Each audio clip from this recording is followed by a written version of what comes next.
తెల్లవారితే చక్రవర్తి అయి రాజ్యమునేలే రామయ్య తండ్రి మాటకై పదవిని వదలి అడవులకేగెనయా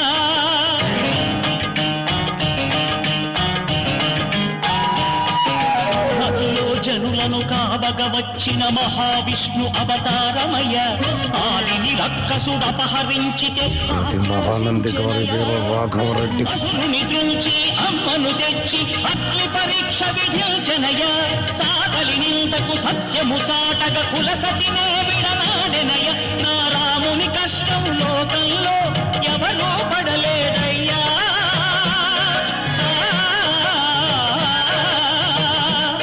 నా రాముని కష్టం లోకంలో